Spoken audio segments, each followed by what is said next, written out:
Bonsoir à tous et bienvenue dans votre rendez-vous littéraire Voyage au bout de la nuit sur D8.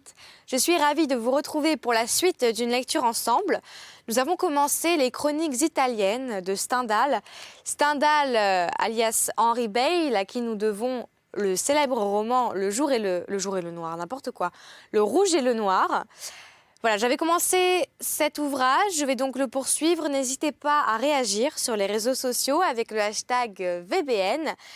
Voilà, je poursuis Chroniques italiennes et je vous souhaite une très bonne soirée à tous.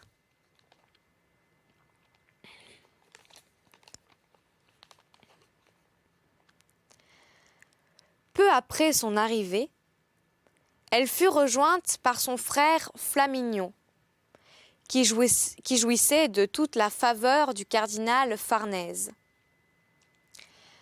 Elle s'occupa alors des démarches nécessaires pour obtenir le paiement du legs que lui avait fait son mari. Ce legs s'élevait à 60 000 piastres effectives, qui devaient lui être payées dans le terme de 2 années, et cela indépendamment de la dot, de la contre-dot et de tous les joyaux et meubles qui étaient en son pouvoir. Le prince Orsini avait ordonné par son testament qu'à Rome ou dans telle autre ville, au choix de la duchesse, on lui achèterait un palais à la valeur de 10 000 piastres et une vigne, maison de campagne, de 6 000. Il avait prescrit de plus qu'il fût pourvu à sa table et à tout son service comme il convenait à une femme de son rang. Le service devait être de 40 domestiques, avec un nombre de chevaux correspondant. La Signoria Victoria avait beaucoup d'espoir dans la faveur des princes de Ferrare, de Florence et d'Urbain, et dans celle des cardinaux Farnèse et de Médicis, nommés par le feu prince ses exécuteurs testamentaires. Il est à remarquer que dans le testament avait été dressé à Padoue et soumis aux lumières des excellentissimes Parizzolo et Menocchio, premiers professeurs de cette université et aujourd'hui si célèbre jurisconsulte. Le prince Louis Orsini arriva à Padoue pour s'acquitter de ce qu'il avait à faire relativement au feu duc et à sa veuve, et se rendre ensuite au gouvernement de l'île de Corfou, auquel il avait été nommé par la Sérénissime République.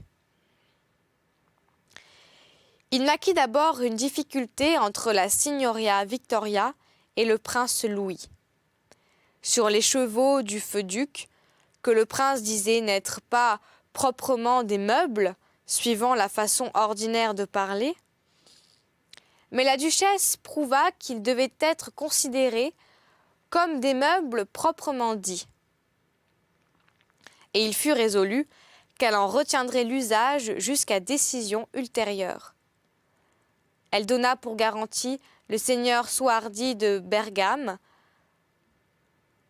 condottière des seigneurs vénitiens, gentilhomme fort riche et des premiers de sa patrie. Il survint une autre difficulté au sujet d'une certaine quantité de vaisselle d'argent que le feu duc avait remise au prince Louis comme gage d'une somme d'argent que celui-ci avait prêtée au duc. Tout fut décidé par voie de justice, car le sérénissime duc de Ferrare s'employait pour que les dernières dispositions du feu prince Orsini eussent leur entière exécution. Cette seconde affaire fut décidée le 23 décembre, qui était un dimanche. La nuit suivante, 4 hommes entrèrent dans la maison de ladite dame à Coramboni. Ils étaient revêtus d'habits de toile taillés d'une manière extravagante et arrangés de façon qu'ils ne pouvaient être reconnus, sinon par la voix. Et lorsqu'ils s'appelaient entre eux, ils faisaient usage de certains noms de jargon. Ils cherchèrent d'abord la personne de la duchesse, et l'ayant trouvée, l'un d'eux dit « Maintenant, il faut mourir ». Et sans lui accorder un moment, encore qu'elle demandât à se recommander à Dieu, il la perça d'un poignard étroit au-dessous du sein gauche, et agitant le poignard en tous sens, le cruel demanda plusieurs fois à la malheureuse de lui dire s'il lui touchait le cœur. Enfin, elle rendit le dernier soupir. Pendant ce temps, les autres cherchaient les frères de la duchesse, desquels l'un, Marcel, eut la vie sauve, parce qu'on ne le trouva pas dans la maison. L'autre fut percé de 100 coups. Les assassins laissèrent les morts par terre, la maison en pleurs et en cris. Et s'étant saisis de la cassette qui contenait les joyaux et l'argent, ils partirent. Cette nouvelle parvint rapidement aux magistrats de Padoue. Ils firent reconnaître les corps morts et rendirent compte à Venise. Pendant tout le lundi, le concours fut immense aux 10 palais et à l'église des Ermites pour voir les cadavres. Les curieux étaient émus de pitié, particulièrement à voir la duchesse si belle. Ils pleuraient son malheur. Et detibus, frebementant, et grinçaient des dents contre les assassins. Mais on ne savait pas encore leur nom. La Corte était venue en soupçon sur de forts indices que la chose avait été faite par les ordres, ou du moins avec le consentement, dudit prince Louis. Elle le fit appeler, et lui, voulant entrer in corte dans le tribunal, du très illustre capitaine avec une suite de 40 hommes armés, on lui barra la porte, et on lui dit qu'il entra avec 3 ou 4 seulement. Mais au moment où ceci passait, les autres se jetèrent à leur suite, écartèrent des gardes, et ils entrèrent tous. Le prince Louis, arrivé devant le très illustre capitaine, se plaignait d'un tel affront, alléguant qu'il n'avait reçu un traitement pareil d'aucun prince souverain. Le très illustre capitaine, lui ayant demandé s'il avait quelque chose touchant la mort de la signoria Vittoria et ce qui était arrivé la nuit précédente, il répondit que oui, et qu'il avait ordonné qu'on en rendît compte à la justice. On voulut mettre sa réponse par écrit. Il répondit que les hommes de son rang n'étaient pas tenus à cette formalité et que, semblablement, ils ne devaient pas être interrogés. Le prince Louis demanda la permission d'expédier un courrier à Florence avec une lettre pour le prince Virginio Orsini, auquel il rendait compte du procès et du crime survenu. Il montra une lettre feinte qui n'était pas la véritable et obtint ce qu'il demandait. Mais l'homme expédié fut arrêté hors de la ville et soigneusement fouillé. On trouva la lettre que le prince Louis avait montrée et une seconde lettre cachée dans les bottes du courrier. Elle était de la teneur suivante. Au seigneur Virginio Orsini. Très illustre seigneur, nous avons mis à exécution ce qui avait été convenu entre nous. Et de telle façon que nous avons pris pour dupe le très illustre Tondini, apparemment le nom du chef de la cohorte qui avait interrogé le prince. Si bien que l'on me tient ici pour le plus galant homme du monde, j'ai fait la chose en personne. Ainsi, ne manquez pas d'envoyer sur le champ les gens que vous savez.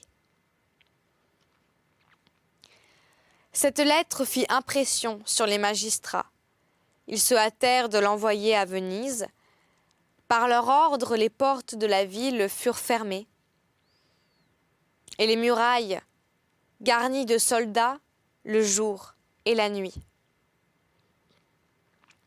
On publia un avis portant des peines sévères pour qui, ayant connaissance des assassins, ne communiquerait pas ce qu'ils savaient à la justice. Ceux des assassins qui porteraient témoignage contre un des leurs ne seraient point inquiétés, et même on leur compterait une somme d'argent. Mais sur les 7 heures de nuit, la veille de Noël, le 24 décembre vers minuit, Moïse Bragadin arriva de Venise avec d'amples pouvoirs de la part du Sénat et l'ordre de faire arrêter, vif ou mort, et quoi qu'il pût en coûter, le dit prince et tous les siens. Le dit seigneur Avogador Bragadin, les seigneurs capitaines et podestats se réunirent dans la forteresse. Il fut ordonné, sous peine de la potence, de la força, à toute milice à pied et à cheval, de se rendre bien pourvue d'armes autour de la maison du dit prince Louis, voisine de la forteresse et contiguë à l'église de Saint-Augustin, sur l'aréna. Le jour arrivé, qui était celui de Noël, un édit fut publié dans la ville, qui exhortait les fils de Saint-Marc à courir en armes à la maison du seigneur Louis. Ceux qui n'avaient pas d'armes étaient appelés à la forteresse, où on leur en remettait autant qu'ils en voudraient. Cet édit promettait une récompense de 2000 ducats à qui remettrait à la corte, vif ou mort, le dit seigneur Louis, et 500 ducats pour la personne de chacun de ces gens. De plus, il y avait ordre à qui ne serait pas pourvu d'armes de ne point approcher de la maison du prince, afin de ne pas porter obstacle à qui se battrait dans le cas où il jugerait à propos de faire quelque sortie. En même temps, on plaça des fusils de rempart, des mortiers et de la grosse artillerie sur les vieilles murailles, vis-à-vis la maison occupée par le prince. On en mit autant sur les murailles neuves, desquelles on voyait placer la cavalerie, de façon à ce qu'elle pût se mouvoir librement si l'on avait besoin d'elle. Sur les bords de la rivière, on était occupé à disposer des bancs, des armoires, des chars et autres meubles propres à faire office de parapet. On pensait, par ce moyen, mettre obstacle au mouvement des assiégés s'ils entreprenaient de marcher contre le peuple en ordre serré.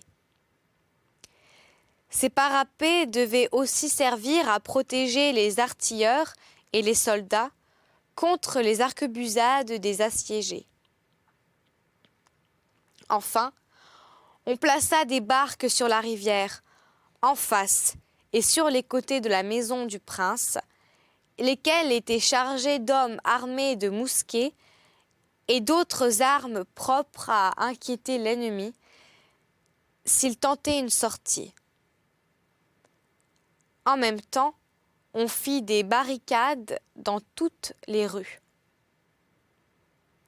Pendant ces préparatifs, arriva une lettre, rédigée en termes fort convenables, par laquelle le prince se plaignait d'être jugé coupable et de se voir traité en ennemi, et même en rebelle, avant que l'on eût examiné l'affaire.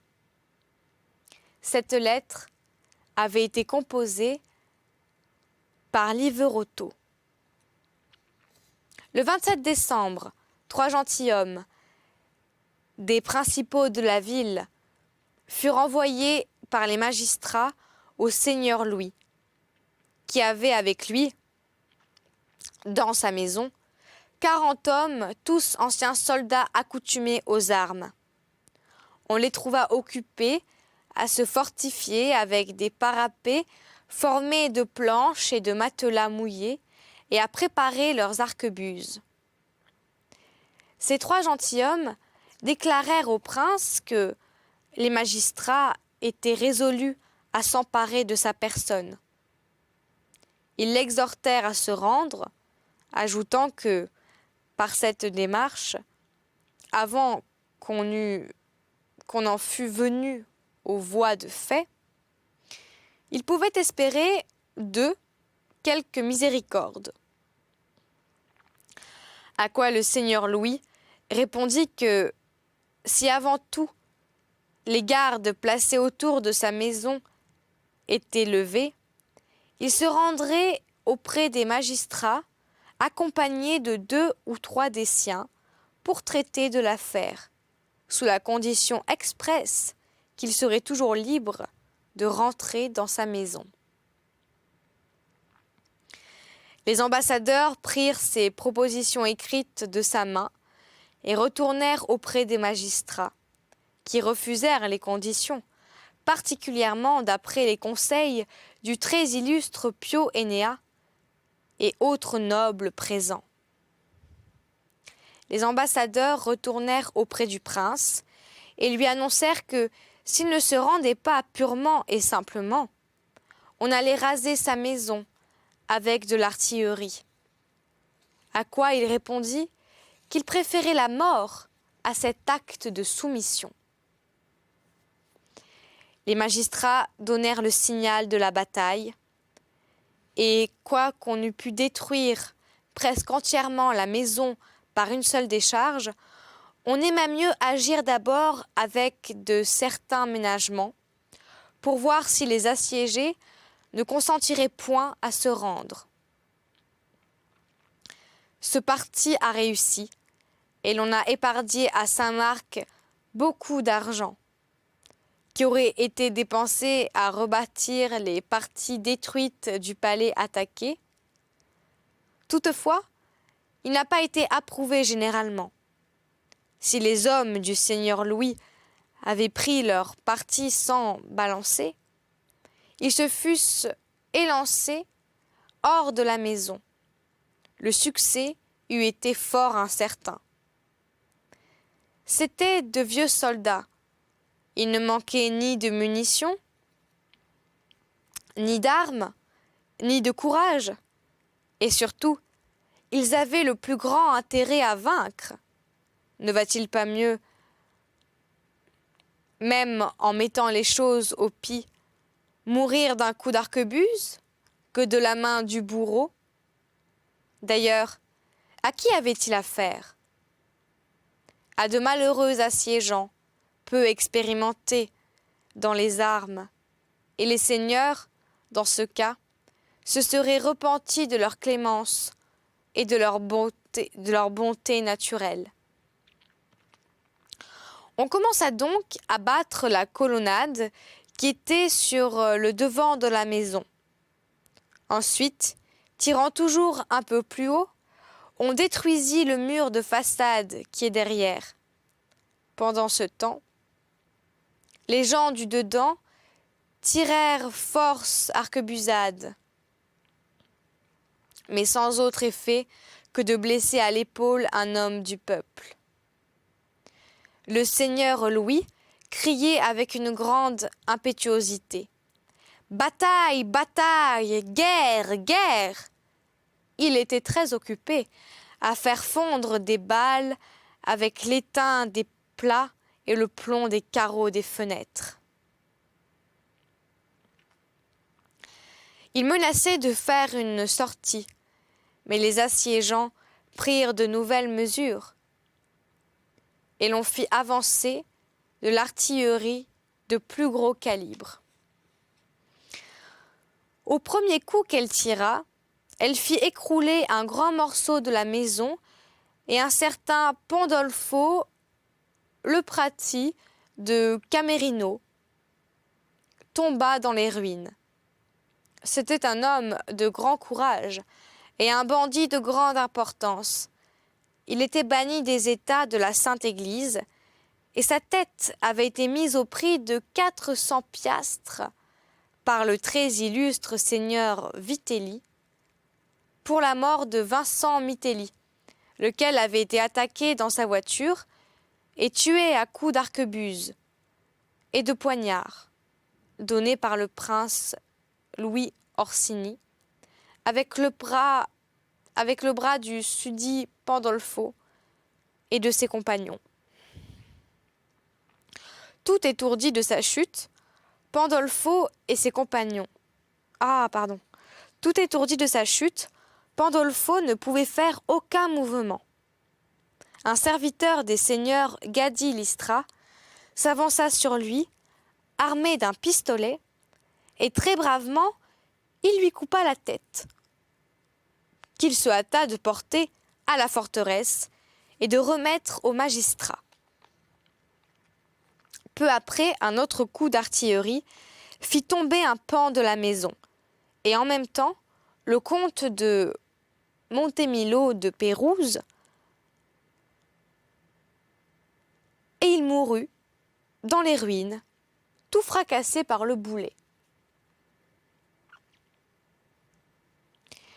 On vit ensuite sortir de la maison un personnage nommé le colonel Lorenzo, des nobles de Camerino, homme fort riche, et qui, en plusieurs occasions, avait donné des preuves de valeur et était fort estimé du prince.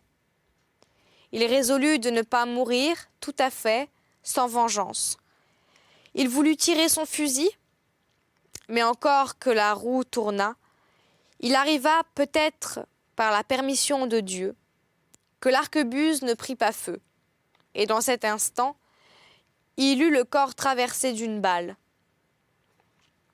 Le coup avait été tiré par un pauvre diable, répétiteur des écoliers de Saint-Michel, et tandis que, pour gagner la récompense promise, celui-ci s'approchait pour lui couper la tête, il fut prévenu par d'autres plus lestes et surtout plus forts que lui, lesquels prirent la bourse, le ceinturon, le fusil, l'argent et les bagues du colonel, et lui coupèrent la tête.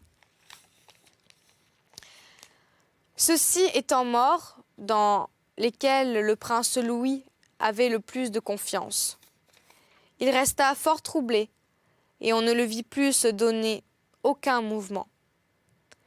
Le seigneur Philamphi, son maître de casa et secrétaire en habit civil, fit signe d'un balcon avec un mouchoir blanc, qu'il se rendait. Il sortit et fut mené à la citadelle, conduit sous le bras, comme on dit qu'il est d'usage à la guerre, par Anselme Suardo, lieutenant des seigneurs, magistrat. Interrogé sur le champ, il dit n'avoir aucune faute dans ce qui s'était passé, parce que la veille de Noël seulement, il était arrivé de Venise, où il s'était arrêté plusieurs jours pour les affaires du prince. On lui demanda quel nombre de gens avait avec lui le prince. Il répondit 20 ou 30 personnes. On lui demanda leur nom. Il répondit qu'il en avait 8 ou 10 qui étant personne de qualité, mangeait, ainsi que lui, à la table du prince, et que de cela, il savait les noms, mais que des autres, gens de vie vagabonde et arrivés depuis peu auprès du prince, il n'avait aucune particulière connaissance. Il nomma 13 personnes, y compris le frère de Liverotto. Peu après, l'artillerie, placée sur les murailles de la ville, commença à jouer. Les soldats se placèrent dans les maisons contiguës à celles du prince pour empêcher la fuite de ces gens.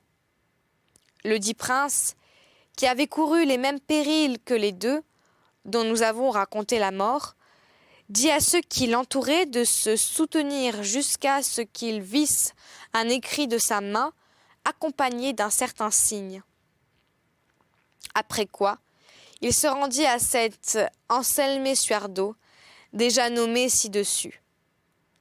Et parce qu'on ne put le conduire en carrosse, ainsi qu'il était prescrit, à cause de la grande foule de peuple et des barricades faites dans les rues, il fut résolu qu'il irait à pied. Il marcha au milieu des gens de Marcel à Coramboni. Il avait à ses côtés les seigneurs Condottieri, le lieutenant Suardo, d'autres capitaines et gentilshommes de la ville, tous bien fournis d'armes. Venait ensuite une bonne compagnie d'hommes d'armes et de soldats de la ville. Le prince Louis marchait vêtu de brun, son stylet au côté et son manteau relevé sous le bras d'un air fort élégant. Il dit avec un sourire rempli de dédain : « Si j'avais combattu », voulant presque faire entendre qu'il l'aurait emporté.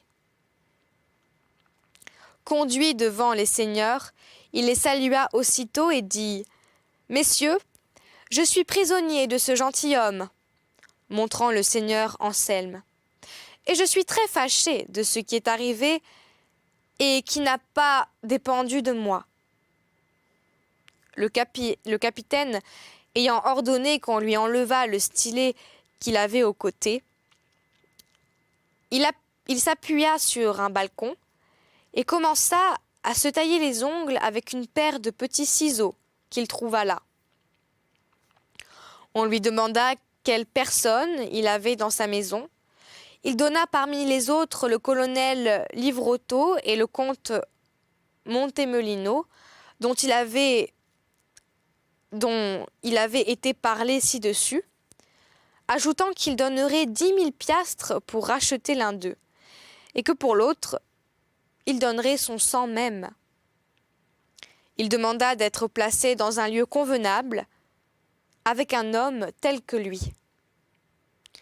La chose étant ainsi convenue, il écrivit de sa main aux siens, leur ordonnant de se rendre, et il donna sa bague pour signe. Il dit au seigneur Anselme qu'il lui donnait son épée et son fusil. Le priant, lorsqu'on aurait trouvé ses armes dans sa maison, de s'en servir pour amour de lui, comme étant arme d'un gentilhomme et non de quelque soldat vulgaire. Voilà, c'est ici que j'achève cette lecture. J'espère que vous avez passé un bon moment en ma compagnie. Pour ma part, j'ai été ravie de vous lire cet extrait des Chroniques italiennes de Stendhal. Vous pouvez me retrouver sur les réseaux sociaux, Davia Martelli, sur Twitter ainsi que sur Facebook où j'ai une page. En attendant, bon courage pour ceux qui se lèvent et qui travaillent et bonne nuit pour ceux qui se couchent. À très bientôt, bye bye.